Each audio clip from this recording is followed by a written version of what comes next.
Thanks for joining us for this edition of National Focus. I'm Pearl Fontaine. Coming up, the Ministry of Health set to tackle vector-borne diseases. The Kalinago Territory celebrates its first centenarian in 11 years, and a new playground for the Salabia Primary School. We'll tell you more about how the Rotary Club of Dominica played a major role in that when we return after this. The black Sikatuka fungus can survive on banana and plantain leaves even after they have been cut from the tree. Farmers and hucksters are encouraged to use alternate cushioning material when moving produce from farm to the market. Do not use banana and plantain leaves as cushioning. It is against the law to move banana and plantain trash from the field. Obey the law and stop the spread of black Sikatuka today. Welcome back. The Division of Agriculture through the Plant Protection and Quarantine Unit is continuing its awareness of the dangers that the presence of the giant African land snail can have on Dominica's agriculture.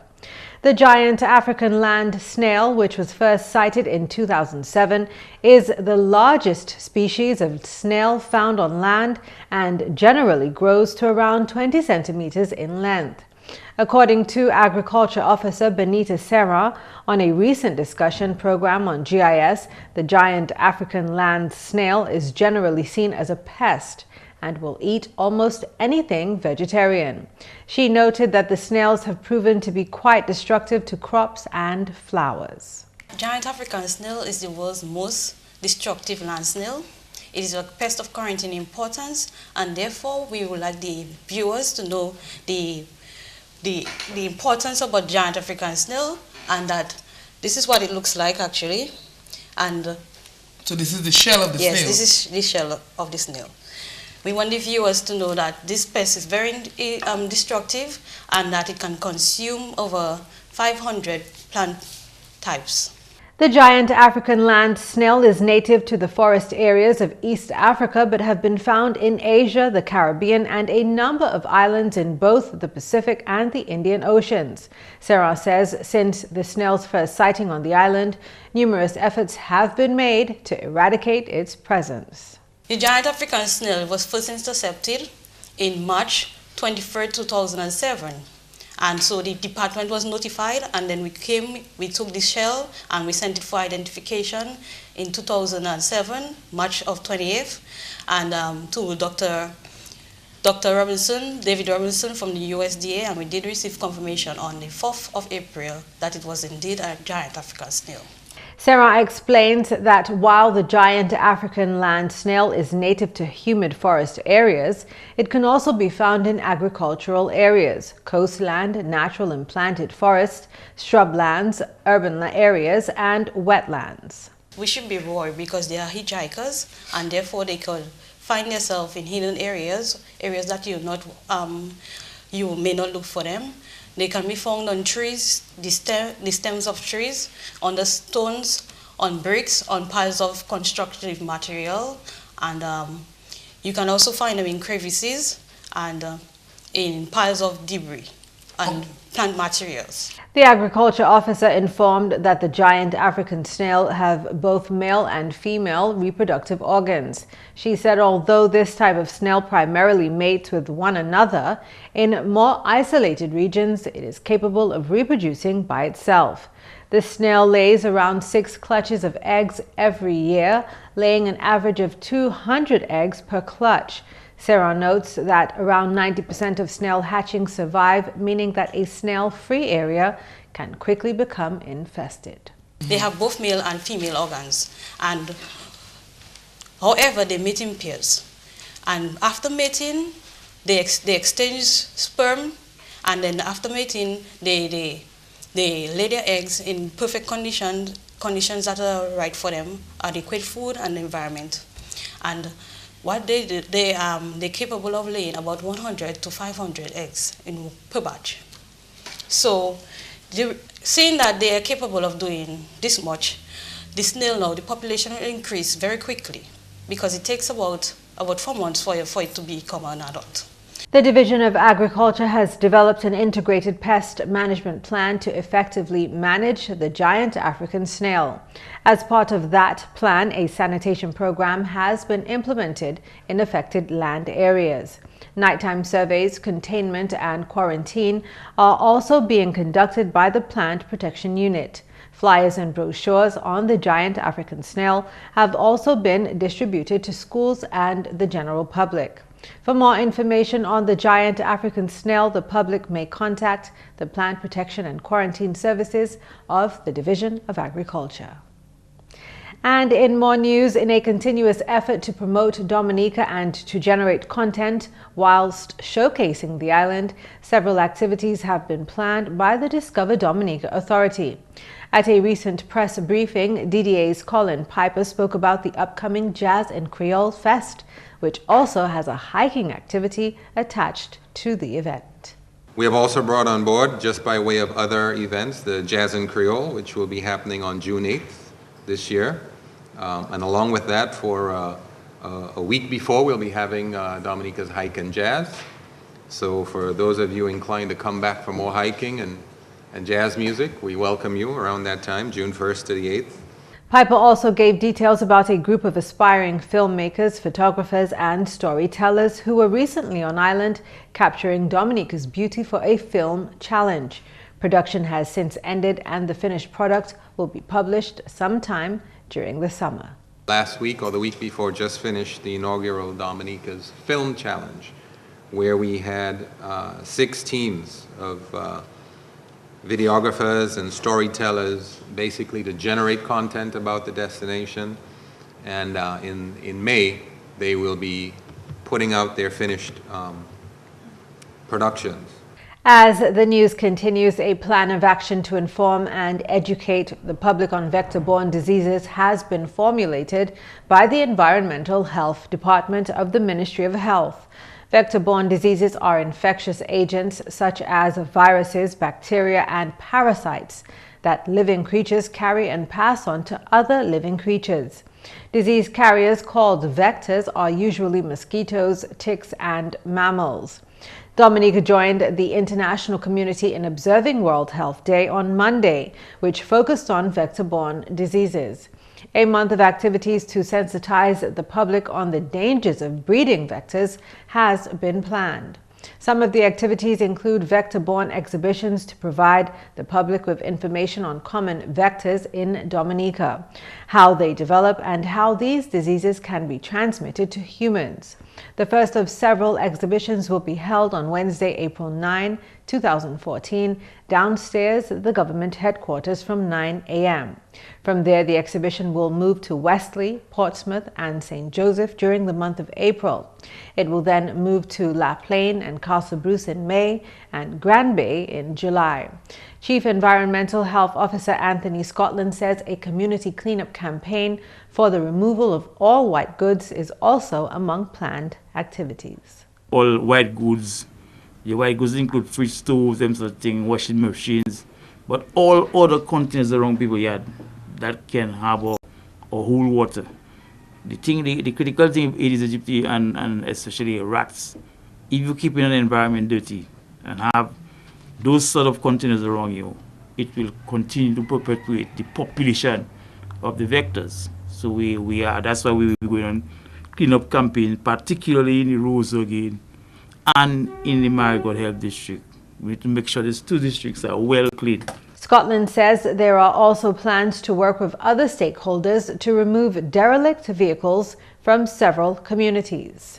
So the derelict vehicle drive will be concentrated on two health districts, the Rose Health District and the Marigot Health District.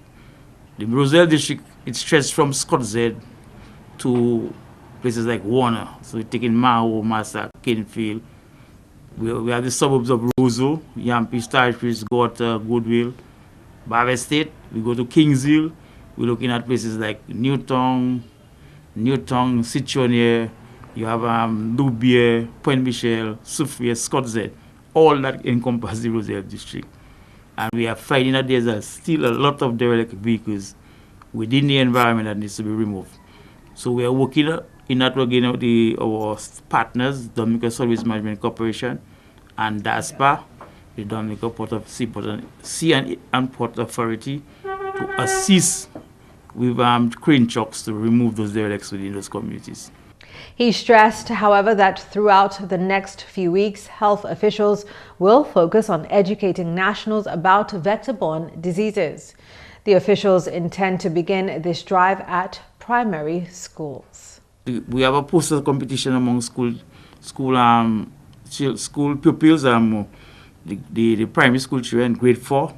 The competition will be held in two phases. So you'll have a district competition where they will select the best poster, which will be sent to the central office, where we'll select the best 3 posters from the 7 health district.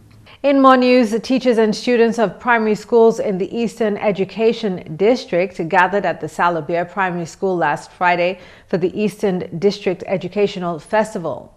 It was a day filled with excitement for the students as they participated in several competitions, including MindQuest, impromptu speech, and problem solving. For others, it was an opportunity to showcase some of their talents in drama and music. Take off the blinkers, let in the daylight. My doors are cleaning, I be clean.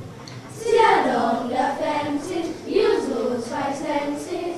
Learn everything. It will be a mess. It really helps to know you're near, to help me overcome all my fears.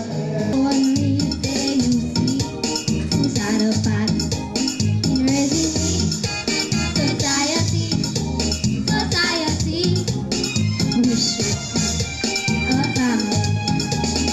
A major aspect of the festival was an exhibition of numeracy and literacy activities and displays by students.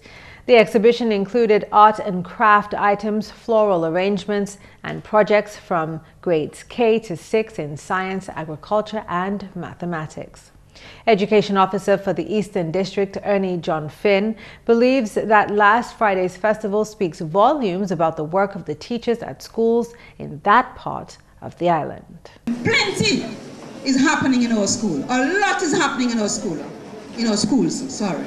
And we want you to have a peep, to have a taste of what goes on in the Eastern District.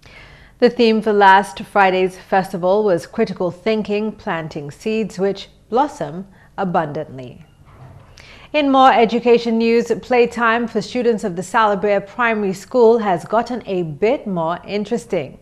The Rotary Club of Dominica teamed up with the Rotary Club of Sherwood Park in Canada, together with the Interact Club and the Emmanuel Foundation, to build a playground for the students.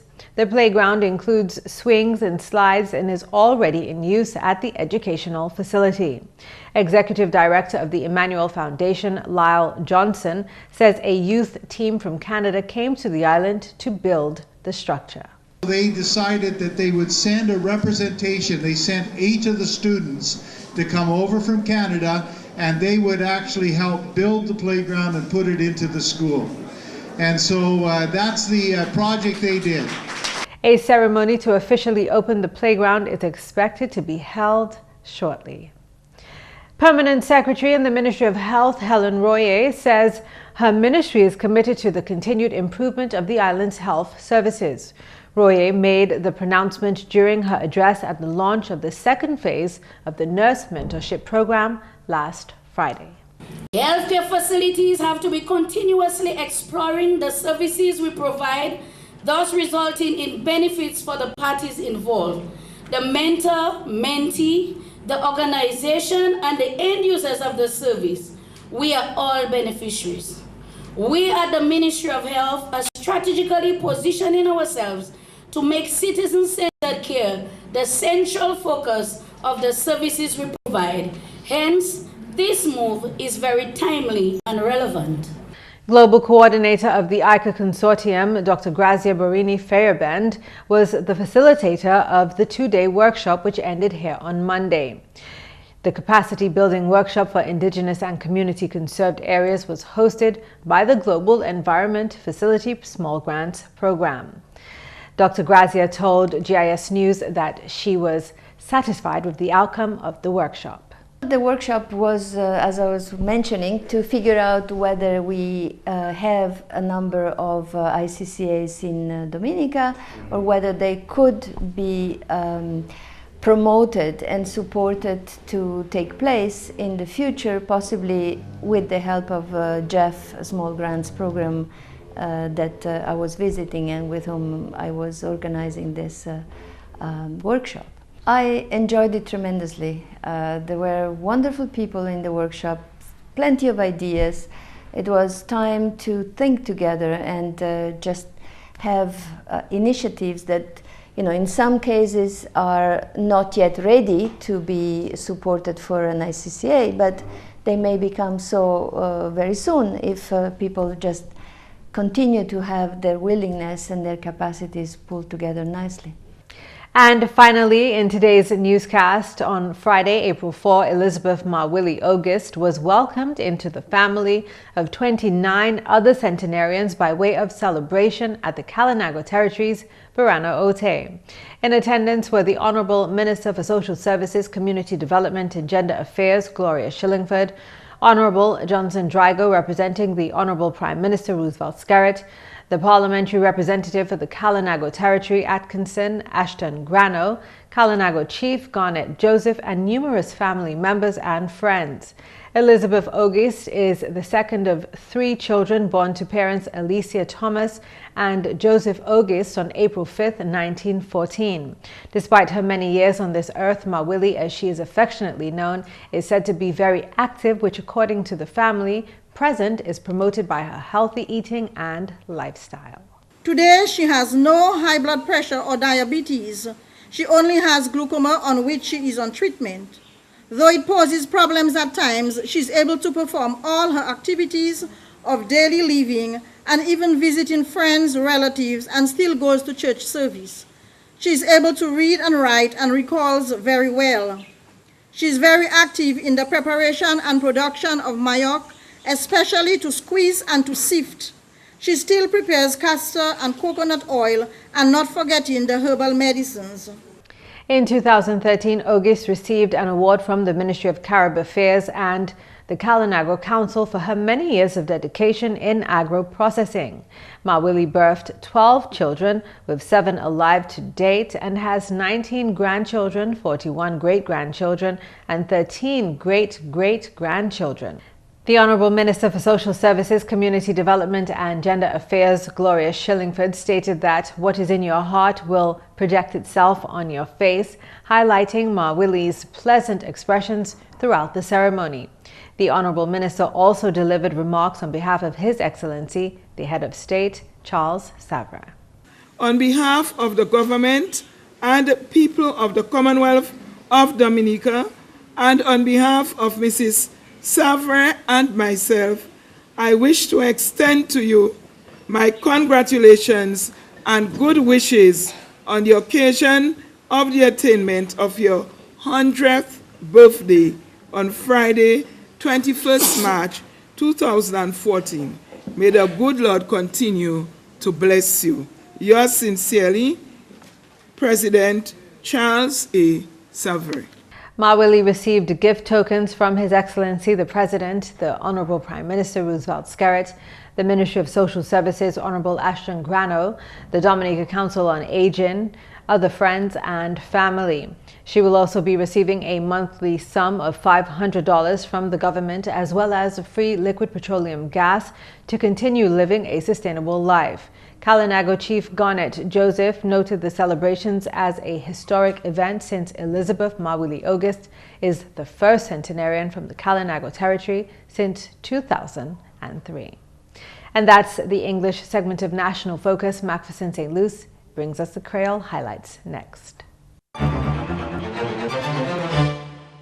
Allô tout le monde, bienvenue à ces nouvelles en créole. Non, moi, c'est McPherson St. Luce. Premièrement, Discover Dominica Authority qui a fait parole comme un secteur touriste en Dominique a avancé, c'est un record qui est monté bien significant. Parole celle-là, sur le chairman Discover Dominica Authority, Benoît Badwell. Là, nous regardons, c'est les mots anonymes concrète marketing Dominique, nous voyons comme que pour l'année 2014, visitation a poussé 1,3%, over 13,000 moun vin Dominique pour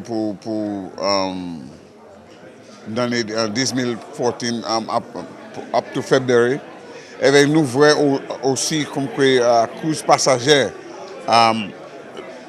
poussé par 9% pour 53,530. Avec nous voyons comme aussi l'hôtel, occupancy l'hôtel en janvier, c'est 61%. Avec sa prise qui ça doit tenir dans les 2013 qui était quartier en personne. So nous avons fait plus en plus et a poussé devant. En autre nouvelle, Global Environment Facility Jeff tient un workshop pour PEP indigène et puis l'occasion, il a essayé de préserver la conservation. Coordinateur pour programme Jeff Dominique Agnes Esprit, bien satisfait et puis manier workshop là aller. Dr. Grazier vini au ICCA Consortium pour expliquer pour nous ça c'est ICCA et comment nous ça qualifie comme ICCA en Dominique. Ça c'est communauté qui a préservé place qui est natural resources en la Yuka West. Dr. Grazier qui a travaillé avec ICCA Consortium qui a fait travail ensemble et puis Jeff Small Grants Program tout en la terre. So, nous sommes contents pour ça venir ici pour expliquer contre ICCA et pour nous comprendre comment nous, même en Dominique, ça nous a fait, mais ça nous a fait pour qualifier comme ICCA. En autre nouvelle, le ministre de la Santé a collaboré et puis plusieurs secteurs où les tiennent en leur activité qui a mis attention à ces maladies qui ont occasionnées par vecteurs, ça c'est maladies, maïngouin et d'autres bêtes concernées. Dominique t'est branché et puis pays rond la terre pour observer Journée Santé Mondiale en ligne. Journée Santé est établie pour observer Fondation World Health Organization en l'année 1948. Activité qui commence lundi, qui court jusqu'au 3 avril. Activité ni en parmi l'adresse ministre Santé, ça prend place jeudi. Compétition poster l'école primaire et puis présentation qui a concerné maladie qui est causée par vectors. En grande exhibition qui prend place en l'occasion Government Headquarters en Roseau, demain mercredi, qui a commencé à 9h. Messieurs, mesdames, ça c'est tout pour nouvelle en créole pour à présent. Moi c'est McPherson Luce. Au revoir. Benefits of juicing, your keys to radiant health. Up next in your tip of the day. Dominica is blessed with an abundance of water, but getting it to your home is an expensive venture. You have a responsibility to conserve water, to use it wisely.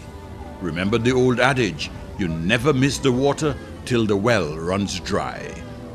Think water, think life. There are a few reasons why you will want to consider incorporating vegetable juicing into your optimal health program. Juicing helps you absorb all the nutrients from the vegetables. This is important because most of us have impaired digestion as a result of making less than optimal food choices over many years. Juicing allows you to consume an optimal amount of vegetables in an efficient manner. Some people may find eating many vegetables difficult, but it can be easily accomplished with a quick glass of vegetable juice. And that's all for this edition of National Focus. We always welcome your suggestions and comments. Drop us an email at gis@dominica.gov.dm or visit our website at news.gov.dm. From all of us here at GIS, I'm Pearl Fontaine. Thank you for watching.